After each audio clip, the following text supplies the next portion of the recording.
Quando a gente fala, né, das influências dos direitos gregos no direito romano, nós temos um dos temas mais fascinantes, né, da história do direito antigo, porque mostra essa interação, essa transferência de conhecimento jurídico, aqui no caso dos direitos gregos para o direito romano.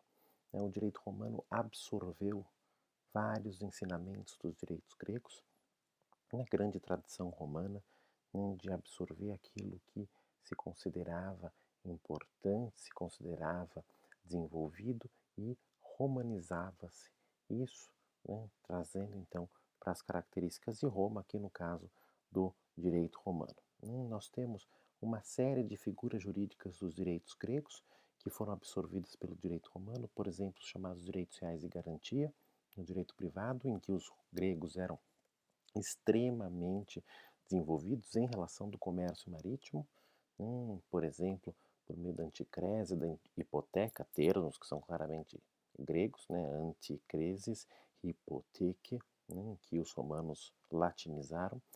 A figura da enfiteuse, né, do verbo grego emphitoien, plantar em, também, né, essa terminologia.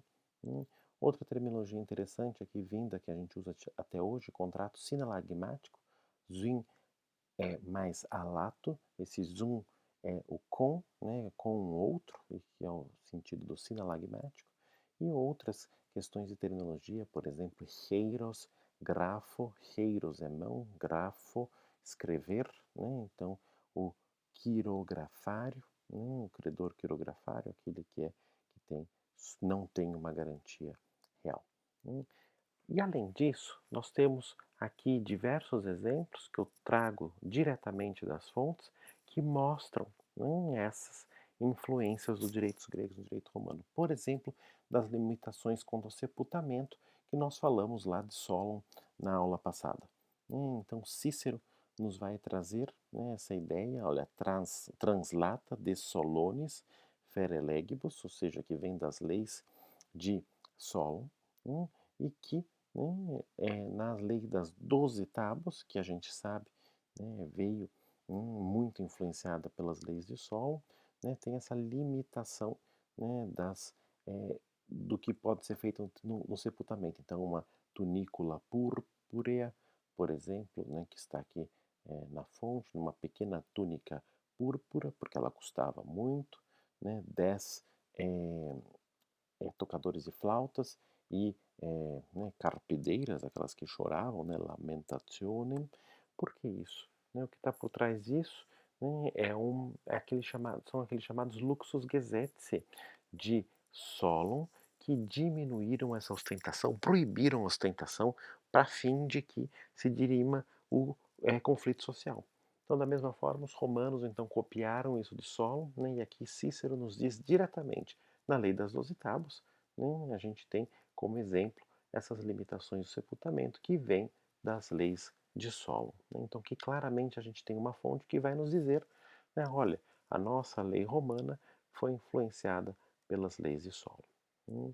Em relação ao furto, Aulus Gellius, na sua obra literária Noites Áticas, Noctes Atticae, vai nos dizer que ele, Solon, na sua lei sobre os furtos, e não como Drácon, que punia com a pena de morte, traz como pena o duplo, dupli pena vindicandum extimavit, ou seja, a pena do dobro para o furtum nec manifestum que nós conhecemos lá das aulas do primeiro ano de Direito Romano.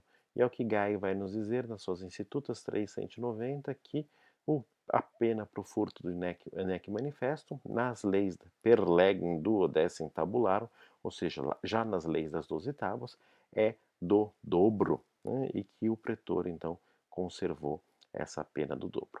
Então, aqui a gente tem que duas fontes, vejam que aqui a lógica é um pouco diferente. Gellius vai dizer que, né, em Solon a pena a pena é do duplo, né, e Gaio vai nos dizer que a pena na lei das 12 tábuas e no direito clássico também é do duplo. Ou seja, né, Gaio não está falando que vem de Solon, mas a gente sabe que a lei das 12 tábuas, por diversas fontes, foi feita com base, ou teve a influência muito clara das leis de solo, então a gente pode inferir também que essa pena do furto do dobro, né, vem também de solo. Nos direitos de vizinhança, a gente tem aqui claramente, num texto do Digesto, também de Gaio, nos seus comentários às leis das 12 tábuas, no Digesto 10:13, em que Gaio vai nos dizer, vejam que em latim, que ele vai dizer que foi-se observado nos direitos de vizinhança, como em Atenas Solon fez. Né? E aí traz em grego o texto que certamente é de Solon, ou seja, é um texto entre aspas, né, das leis de Solon, dizendo aqui uma série de distâncias da construção de casa, precisa ter no muro 2 pés de distâncias, né, duopodas ali no meio do texto, né, e por aí vai, das oliveiras, uma distância maior do que de árvores comuns, né, que foram então reproduzidos para o direito romano. Então, que Gaio está nos dizendo aqui que na lei das 12 tábuas, né, se apropriou da legislação de Solon, né, para trazer essas distâncias. E por fim, a gente tem a famosa Actio Inuriarum, que é aquela ação contra Inuriarum, atos, né, contrários ao direito que causem danos a homens livres, ou seja, ferimentos, né, por aí vai, contra homens livres. Né? Não estou falando aqui da Lex Aquilia, que era, tem que objeto é uma coisa, né, ou um escravo. Na Actio Inuriarum, aqui a vítima é um homem livre.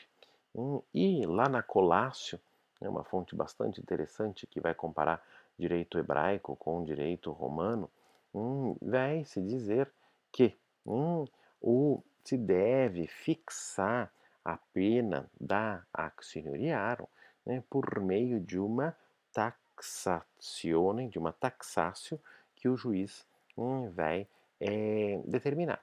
Né, ou seja, a parte vai, né, estimar esse valor e o juiz vai determinar.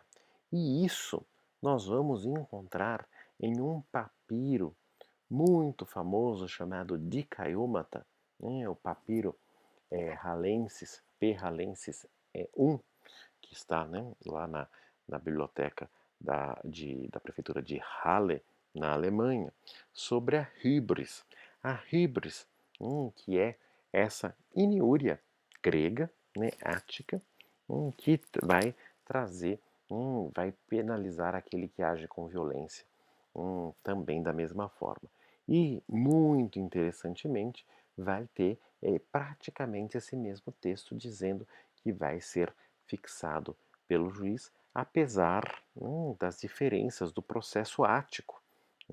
Esse processo ático que vai ser caracterizado, né, por Lucinho ou não. Mas aqui, mais interessante até do que esse conteúdo que a gente vê repetido aqui nessas duas fontes, no direito romano, né, por meio da Colácio, e, né, aqui no Dicaiômata, é como que isso a gente pode historicamente ter essa inferência. Porque o Dicaiômata é um papiro em grego, mas é um papiro egípcio. Né? Por isso ele vai receber esse nome de papiro greco-egípcio. É um papiro greco-egípcio que vai trazer direito da cidade de Alexandria. É a melhor fonte das pouquíssimas fontes que a gente tem sobre o chamado direito alexandrino. Ou seja, nós estamos falando do direito no Egito, na cidade-estado de Alexandria, que foi, né, dominada pelos gregos. Então, a gente sabe que esse direito alexandrino foi influenciado pelo direito ático. Pois bem, vejam que a gente tem aqui uma fonte do direito alexandrino dizendo como que era, né, a híbris tratada lá em Alexandria, e a gente vai inferir que era da mesma forma que se tinha no direito ático, né, ou em alguns desses direitos gregos, já que ele teve essa influência. E vejam até na língua que a gente tem a língua grega. E a gente vai ter no direito romano essa mesma determinação. Ou seja, não é que os romanos copiaram isso lá do direito egípcio, da Alexandria, que não faz sentido nenhum. Os romanos foram influenciados diretamente pelo direito grego, só que a gente não tem essa fonte. A gente não tem essa fonte que comprova que os romanos retiraram essa axioriarum dos gregos. Mas a gente tem uma fonte indireta, que é esse papiro egípcio, que mostra os direitos gregos. Então a gente conhece os direitos gregos por meio do papiro egípcio, e sabendo como são os direitos gregos, a gente pode inferir que os romanos também copiaram deles essa determinação. É uma certeza 100% não, mas seria uma coincidência muito grande, que tivesse, essa, dessa forma, é, a mesma determinação. Ou seja, os papiros se revelam também uma fonte muito importante, especialmente aqui o de Caiômata, é um papiro excepcional para se fazer comparação de direitos históricos, ou seja, direito comparado histórico. É um papiro muito peculiar de Caiômata, aqui está uma foto dele, que mostra aqui, pode parecer muito fragmentado, mas a gente consegue ler muito bem, apesar de que o conteúdo dele é bastante complexo, porque traz uma série de normas de direito alexandrino que não fazem sentido muito grande na sua completude. O próprio papiro tem dificuldades de escrita, também partes em ponta cabeça, mas o que mostra essa riqueza das fontes que a gente tem aqui nesse período e a dificuldade de se tratar dessas fontes. Então, nessa aula, a gente viu diversos exemplos dessas influências gregas no direito romano. Influências muito importantes que revelam também o desenvolvimento dos direitos gregos e como eles influenciaram o direito romano, especialmente por meio da Lei das Doze Tábuas. Nós vamos ver depois como as leis das Doze Tábuas foram feitas, mas elas têm como característica, uma de suas características principais, essa influência dos direitos gregos de Drácon e especialmente de Solon, que foi aquele de maior desenvolvimento.